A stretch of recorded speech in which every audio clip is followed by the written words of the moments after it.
Hey Russell fam, today is part 2 of our history homeschool field trip. Be back in just a second.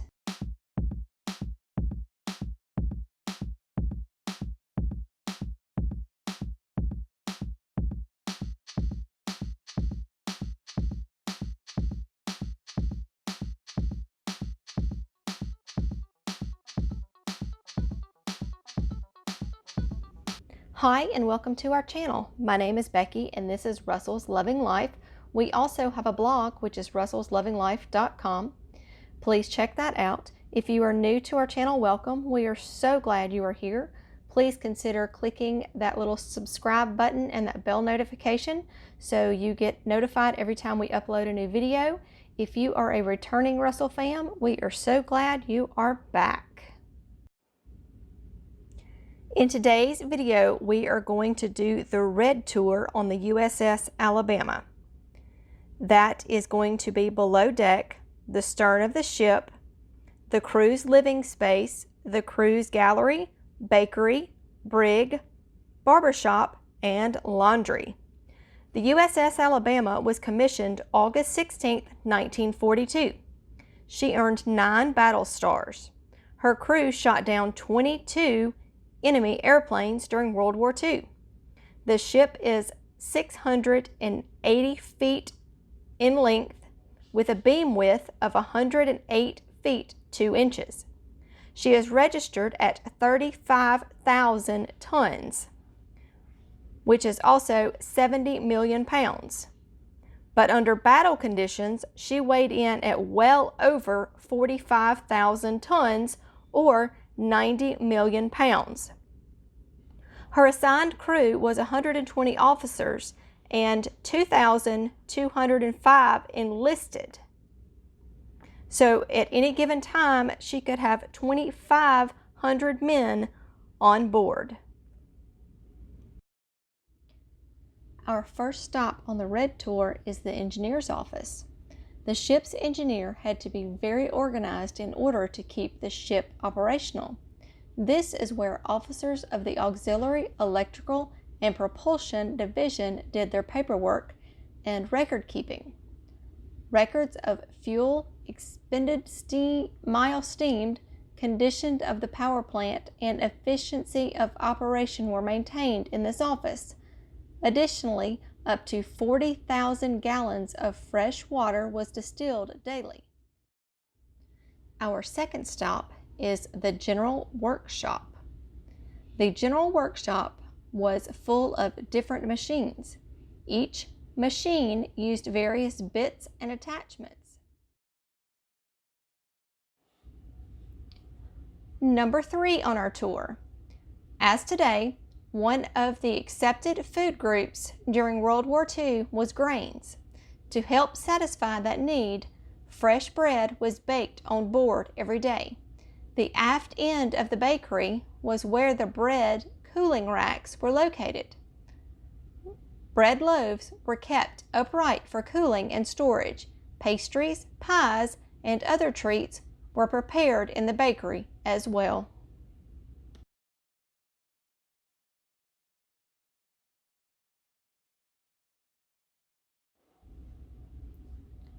Number 4 is our General and Electrical Workshop.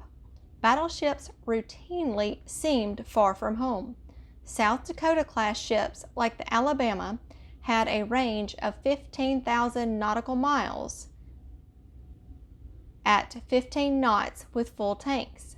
This meant that while she was at sea, she could be far from friendly ports. Repair and resupply were never a sure thing. Self-sufficiency on a battleship was key. Therefore, a general workshop or machine shop was necessary.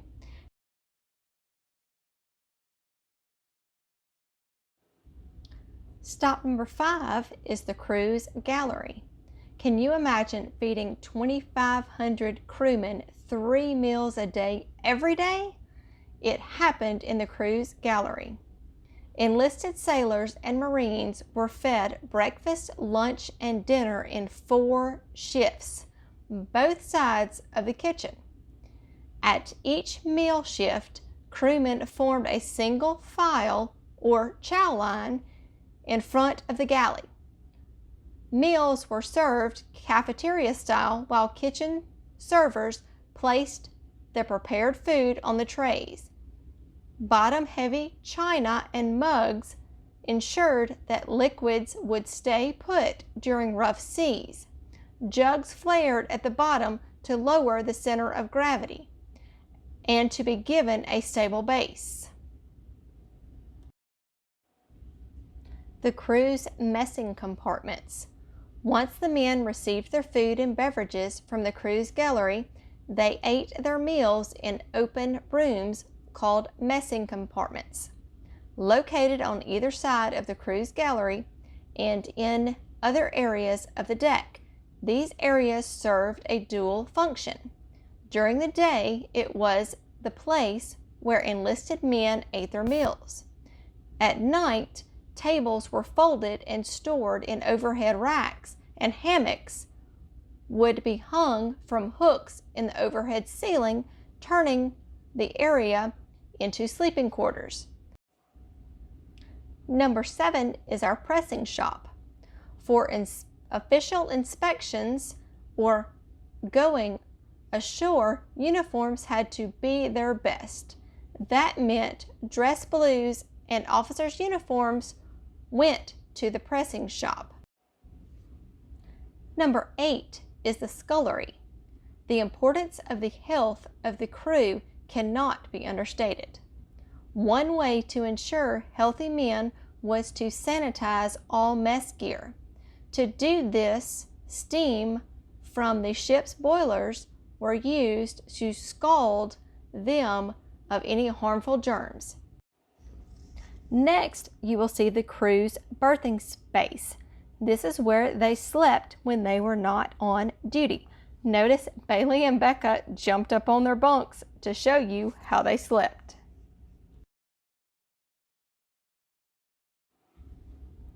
Next, you will see the ship's brig. Military life is maintained by regulations and following orders. When a sailor disobeyed orders, he was put on report. Often, this resulted in disciplinary actions of some kind, including confinement. Jail time could range from hours to weeks on the offense and was recorded in the brig's log. And notice, Bailey is in the brig. Next is the athletic locker. America's sons needed a way to blow off steam while at sea, as well as keep in shape.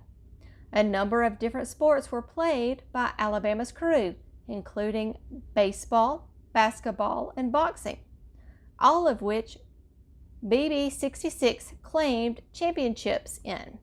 Equipment was kept in the athletic locker. Next is the Tailor Shop.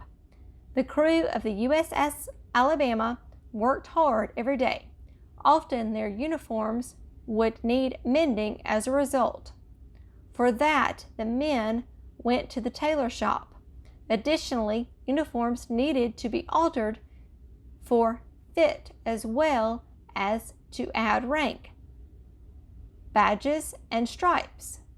The ship's tailors served both enlisted professionals as well as officers alike. Next is the small stores. This was the ship's retail clothing and shoe store, where men could buy dungarees, hats, socks, underwear, shoes, and other necessary items for wearing apparel. Next is the barber shop. The United States Navy had regulations regarding the hairstyle and facial hair of sailors. Admirals and captains of ships were given a certain amount of leeway. However, for example, Alabama crewmen were known to have had beards, especially during North Atlantic and Arctic Circle convoys. Next is the ship's laundry. One may take for granted all the things civilians enjoy daily. For example, clean clothes. One may not immediately think of laundry while on a warship of the magnitude of the Alabama, but it was a bigger part of combat efficiency than most realized. Number 16A is the laundry's receiving room. Each sailor was given a bag with a name clip for his laundry. He would drop it off every other day. Due to the large crew, sailors were expected to come back to pick up their clothes in a timely manner. This kept the rotation going continuously.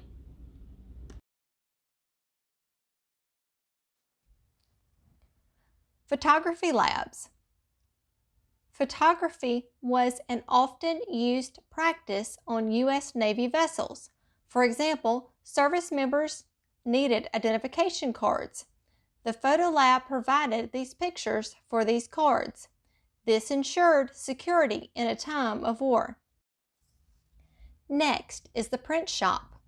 When walking through the ship, one may notice the metal frames on the bulkheads. These contain plans of the day or a list of what the compartment adjustments may contain. These documents were produced in the print shop. Forms found in clerical offices were printed here so the ship could fulfill needs as they arose. Number 18 is the water closet and washroom. Modern bathroom facilities are a part of the U.S. Navy ships. Keeping the crew clean lessened the chance of disease and infection. The water closet and washroom was called the head. Sailors would utilize the restroom, shower, and shave. Navy showers were the norm. This was done by turning on the faucet, getting wet, turning it off, lathering, then rinsing quickly.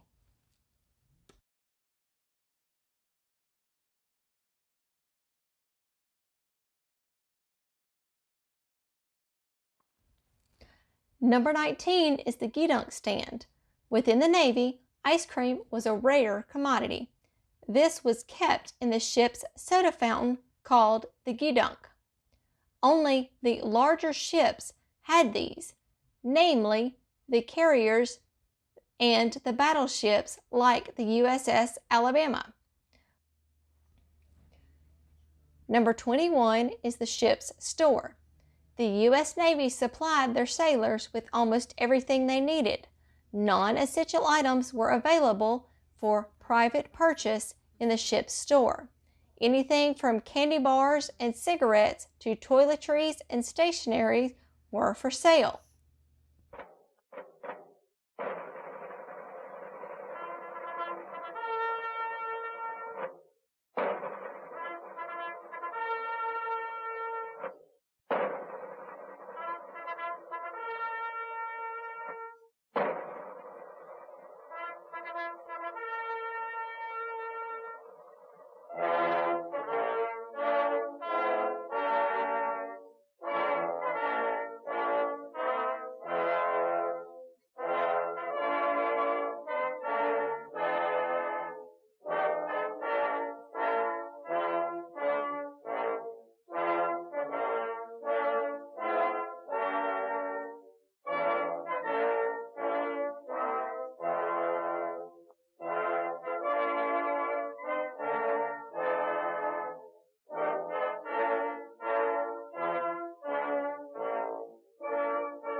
Next, 25A is the temporary brig. At night, the incarcerated were moved from the main brig below to the temporary brig for safety. 25B, Master-at-Arms Force. While in port, rules and regulations were enforced by the shore patrol. While underway, this job fell to the Master-at-Arms. Next is 25C, the canned good storage. Feeding a crew of 2,500 men was no small task.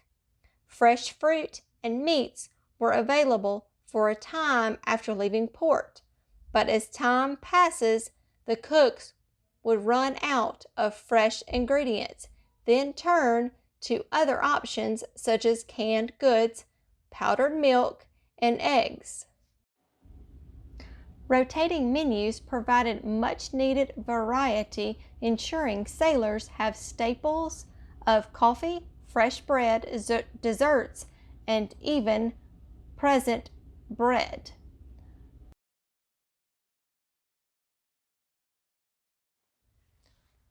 "25D is the Chief Master-at-Arms. As the head of the enlisted police force of Battleship, Alabama, the Chief Master-at-Arms was the law.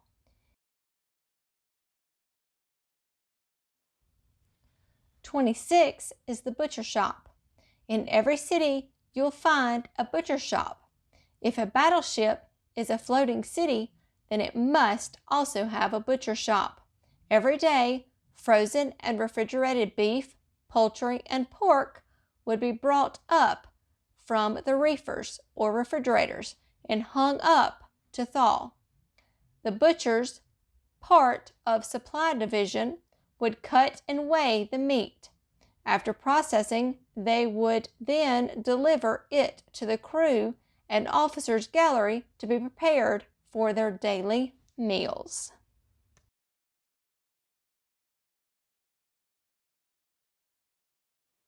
Number 28 is vegetable preparation. To make sure sailors had the nutrients they needed, the Navy supplied them with plenty of fresh fruit and vegetables. Shipfitter shop. Here, all metal parts of the ship were fabricated, assembled, and repaired. Last on the red tour is the garbage disposal room. Garbage was brought to this compartment to be ground up in the machine seen in front of you. It was then flushed overboard and underwater so that it would not leave a visible trail behind the ship. I hope you enjoyed part 2 of our history homeschool field trip, which is the red tour of the USS Alabama. As always, remember to be kind, to be careful, be considerate, and have a great day. Bye.